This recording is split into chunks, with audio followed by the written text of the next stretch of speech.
The Architect's Last Blueprint. You want to know about revenge? Real revenge? Let me tell you a story.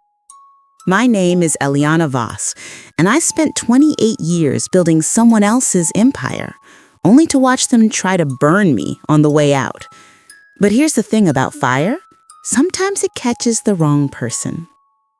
How it started. I was 26 when Marcus Whitmore hired me. Fresh out of grad school, portfolio in hand, student debt crushing my spine. Every other firm in Seattle took one look at me, a woman, Latina, no connections, and showed me the door with a smile. Marcus was different. He looked at my designs and said, "When can you start?" Whitmore and Sterling wasn't much back then. 6 employees and a cramped office that smelled like old coffee and ambition. But Marcus had vision.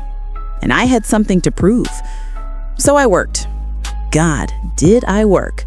Nights, weekends, holidays. I missed my sister's wedding to finish the Harborview Medical Center expansion. Skipped my father's 70th birthday for the King County Courthouse renovation. My ex-husband used to joke that I was married to the job. He stopped joking around year 3.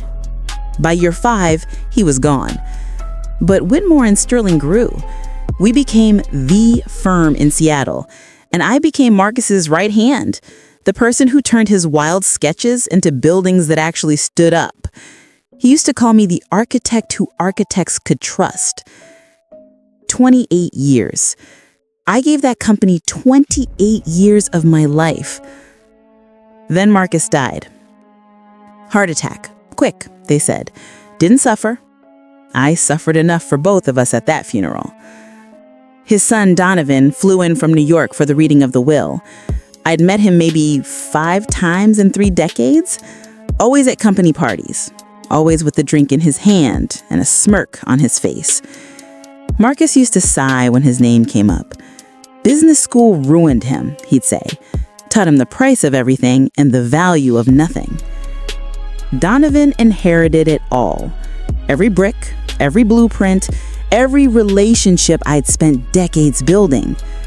His first staff meeting, he showed up 40 minutes late wearing a suit that cost more than my car, didn't apologize, just launched into this speech about disruption and maximizing shareholder value and pivoting to a growth mindset.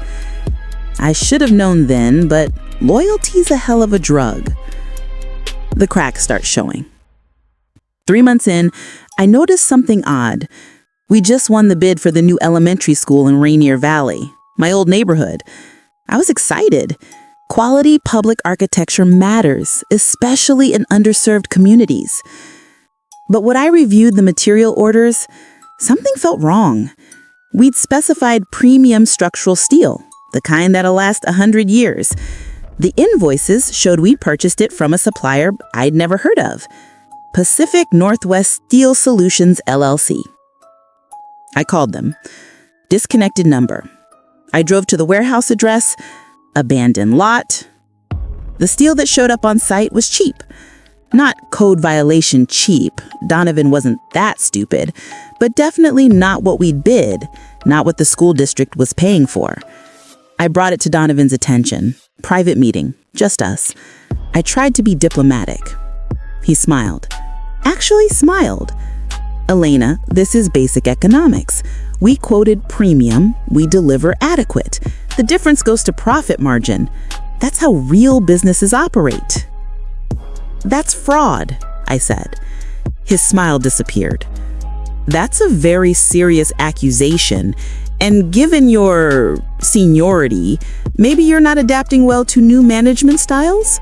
Think very carefully about your next words. I thought very carefully. I said, "You're right. I'll adjust." Then I went back to my office and started documenting everything. What I found. Once you know what you're looking for, it's amazing what you see. The shell companies weren't just for materials. Donovan had created an entire ecosystem of fake vendors, consulting fees paid to companies that didn't exist, specialized services from firms with no employees, no offices, no anything except a P.O. box and a bank account. He was skimming millions. But that wasn't even the worst part. The worst part was the inspections. Building codes exist for a reason. People's lives depend on them. And Donovan was paying off city inspectors to rubber stamp substandard work. That elementary school in Rainier Valley, the one I grew up near, the structural supports were rated from maybe 70% of what they should be. One good earthquake, and Seattle's overdue for a big one, and that building could collapse, with kids inside. I found 4 other buildings with the same problem. A hospital addition, 2 apartment complexes, a government office building. Every night for 6 months, I stayed late, copied files, forwarded emails to a private account, took photos, recorded conversations where Donovan bragged about his efficiency improvements. I backed everything up on 3 separate encrypted drives. And I made a phone call to an old college friend who joined the FBI's white-collar crime division. The end comes quick. Month 7, Donovan called me into his office, the fancy one that used to be Marcus's, that he'd redecorated with abstract art he clearly didn't understand. He said, "Elena, we need to talk about the future." I knew what was coming. I had been expecting it. This company needs to evolve, and frankly, your approach feels dated. We're bringing in fresh talent, younger perspectives, people who understand modern business. You're firing me. We're restructuring. Your severance package is an insult, but that's fine. I'll sign your papers. He looked surprised, maybe disappointed I wasn't fighting back. "I'm glad you're being professional about this." "Always am." That was Friday. I cleaned out my desk while former protégés I'd trained avoided eye contact, carried my box to the parking garage alone, drove home, opened the bottle of wine Marcus had given me 10 years ago, drank the whole thing.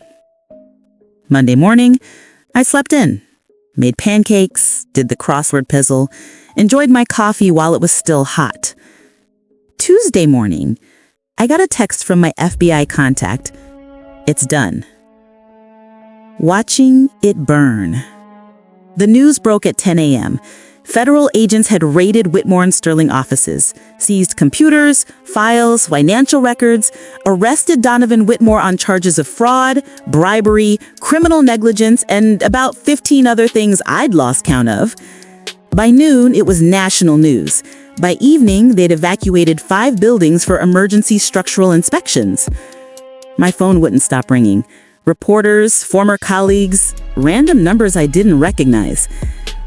I ignored them all, except one. A young architect from the office, someone I'd mentored, called crying. "Elena, I'm so sorry. I should have said something when they fired you. I should have..." "It's okay," I told her.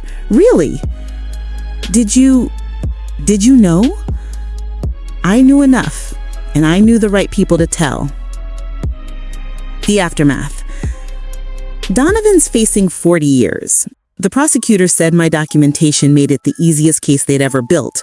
Every transaction, every email, every shady deal, I'd gift-wrapped it for them. The buildings are being fixed. The city's paying for it, but they're suing Donovan's estate for every penny. There won't be anything left.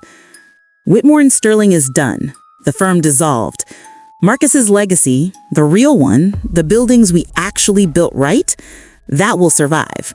The corrupted version his son created? Ashes. As for me, I'm sitting in my apartment right now, looking at Elliott Bay, drinking coffee at 10 a.m. on a Wednesday because I can. And I'm sketching, designing, planning. I'm starting my own firm. Small, ethical, built on actual craftsmanship. I've already got 3 former colleagues who want to join. The ones who apologized, who meant it. The lesson. People think revenge is about anger, about getting even. But the best revenge? It's patience. It's documentation. It's knowing that sometimes you don't need to destroy someone. You just need to step aside and let their own corruption do the work. Cassian Drummond knew that. Took him 30 years, but he knew. Took me 28, but I learned. And now I get to build something that's actually mine, something no spoiled heir can take away. That's the real victory. Not watching Donovan get arrested, though I won't lie, that felt pretty good. The real victory is sitting here at 54 years old, finally free, finally building on my own terms. Sometimes the best revenge isn't revenge at all. It's just justice and a second chance. That's my story. Make of it what you will.